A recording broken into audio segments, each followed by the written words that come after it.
Hello guys, mag-update tayo ngayon.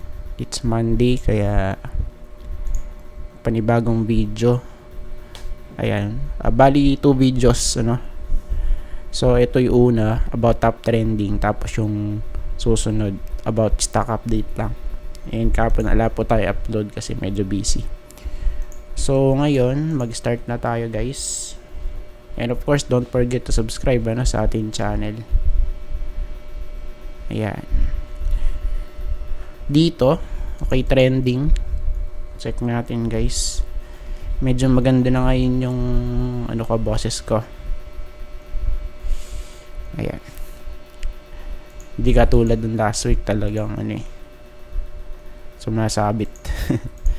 So ngayon for dito, since nung last update natin dito guys, so sinabi natin possible na di ba malaglag kasi medyo nag-close dun sa aming baba. Pero since nung last week, or sabihin natin last week, ayan, medyo pulado pa siya nun ayun okay, tapos nung nung recent close niya, medyo naging berde. So sa ngayon, ang pinaka-aim natin dito is of course mag-retest muna hanggang dito sa may DOS kasi ito yung natin resistance natin for dito somewhere here. Ayan, sa may green box na to. And even though na mag-retest dun yan guys, it doesn't mean na of course bullish tayo because kung titignan natin yung pattern or yung mismong structure guys, still bearish yan. We have here high and series of lower highs. Okay? Ayan and we have here low and series of lower lows. Ayan so it means of course pa downtrend pa din for now. So unless na lang kung mag-breakout tayo dito sa resistance na to, medyo mag-flip tayo kumbaga mas magiging maganda yung chart. Ayan, pero for now retest muna ang natin dito, of course yung aim. Sa ngayon, ang pwede natin i-target, so eto guys, sa may DOS hanggang dito sa may 2.09 or sabihin natin sa 2.1 kasi andito yung 200 day moving average somewhere here sa area na to. Ayan so yung next MAC, check natin to. MAC, of course retest lang din ulit dito. Okay, at wala pa namang reversal guys. Pero ang dito guys, ang medyo alarming, still overbought pa rin sa may weekly chart. Ayan, wala pang baluktot dyan same here sa natin stock. Ayan, tapos malapit dun sa may resistance. Remember to, retest to guys ayan, sa may resistance natin somewhere here malapit sa 7.73 and yung close niya ngayon 7.55. Okay, baga chinek natin, we have here since na nag-breakout, okay, so bumalik sa support, nag-bounce, okay, then bumalik ulit sa may support, then ngayon is retest ulit. Okay, so since malapit dito sa may resistance, tignan natin, of course mas mataas yung chance na na mare-reject kasi malapit nga sa may resistance. Pero if ever man na na mag-breakout, so I think possible na mag-create ng divergence.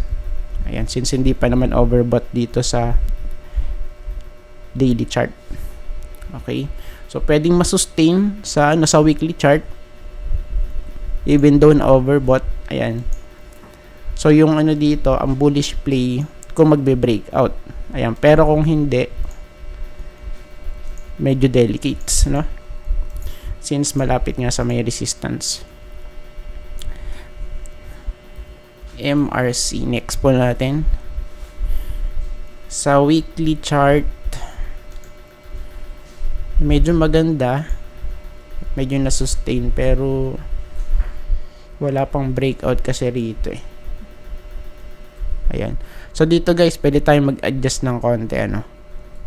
At kung papansinin natin, medyo makapal yung pagkaka-drawing natin ng resistance. Ayan. So mag-adjust lang tayo ng konti. Okay. So for now, retest pa din to guys. And let's see ano. Okay, sa area na to overbought. Ayan, pero kasi pagka yung ano natin, stock natin is overbought, eh pwedeng mag ano yan, kumbaga mag-extend dito guys ano, sa taas. Ayan. So tignan natin since nasa resistance. Let's see first, ayan, kasi kung ano man yan, pag breakout yan, let's wait para sa pullback, no? So pagka nag-breakout, so next target somewhere here 1.18, 1.19 to 1.2, then pullback ano, somewhere here sa 1.07. Or kung hindi mag-breakout, of course possible, pagka sinilip natin sa daily chart, pwedeng bumalik dito sa area na to. Ayan, 0.9, 0.91, basta malapit sa may green box, no? And since no nag-breakout siya, medyo sideways siya ngayon eh, no? We have, okay, first retest sa may 200, rejected, second retest, rejected, third retest, okay? So medyo lumiit na yung pullback dito guys. Then ngayon is medyo na-sustain. So sa part na to, since nag-close, okay, sa may taas ng 200, of course may chance na mag-breakout kung masusustain na, since malapit sa resistance eh. So tignan natin kung paano magpe-play out tong ano no, bullish case for MRC. So just in case nga, ang target natin eto na, sa 1.2, no? If ever man na masusustain to, no? Yan. Pero kung hindi, so pwede bumalik dito sa baba.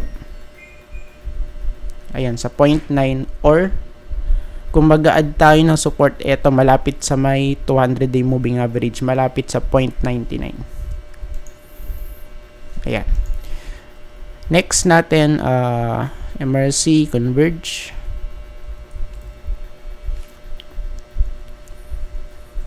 So weekly chart, okay, nasa support na siya guys. Nasa support na to, no? Pero base dito, pwede pa rin bumagsak eh. Ayan. Kung maghahanap tayo ng support for Converge, so ang nakikita ko dito pwede support. Okay, sa area na to. Ayan. So pagka nag-touch, maybe magkaroon tayo ng bounce, ano? So far ala pa naman eh. Lower height, lower low dito guys. So it means bearish yan. Yung setup natin dito sa RSI. So kung mangyari man yun, eh pwede tayong malaglag dito sa may ano, next possible stop sa 14.5. Pwede doon, ano? So as of now, nasa 15 tayo eh. Sa daily chart, i-check natin.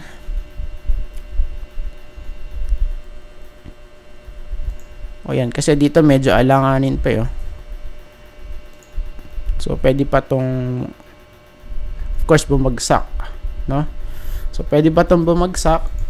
Ayan, pero since nasa support na to guys, maybe makakita tayo na ano dito, slight bounce play, no? Ayan. So for now, tignan natin yung bounce play na yan. At kasi support na din to kasi. Ayan, sa area na to, no? Ayan. Next, plus, another plus. For plus guys, solid din tong plus, ano. Ayan, so since nung nag-pull back dito, sobrang lalim, oh. Whoops, tapos medyo nag-bounce, then pull back na konti, tapos medyo nag-bounce ulit dito. Okay, so parang play lang dito guys yan, somewhere here, na replicate. Of course, pwede. Okay, tapos nag-bounce, slight pullback, then sharp rise. Okay, so sa part na to, if ever man na ano to, ma-replicate yung same setup. Okay, ayan, tapos eto, parang eto rin yun, ayan. So dito kasi medyo na-extend lang na pababa. Ayan, pero same setup. Ayan, okay, tas gumanon ulit, no? So dito guys, kung titingnan natin, may chance na mag-print ulit ito ng panibagong new all-time high. Ayan, so possible guys. Kung ganoon yung magiging setup natin, 4 plus. Ayan, since kung titingnan natin, pay breakout Ayan, pero hindi pa naman kasi close yan sa weekly chart. Sa daily, pag sinilip natin, solid structure to guys. So ba't natin nasabi? Because may proper basing na tayo dito So yung base or yung support natin ito sa may 19.7. Then nag-breakout. So what's next? Of course, possible na mag-retest dito yan sa may 21.9, So pwede. At pagka nag-breakout dyan, super ganda guys na magiging structure na to. Ayan. So yun po yung inaabangan natin for plus, laglag. Okay, tapos V-shape recovery, ayan, then medyo sideways. Okay, tas nag-breakout, and kasi meron ditong trend line. So for me,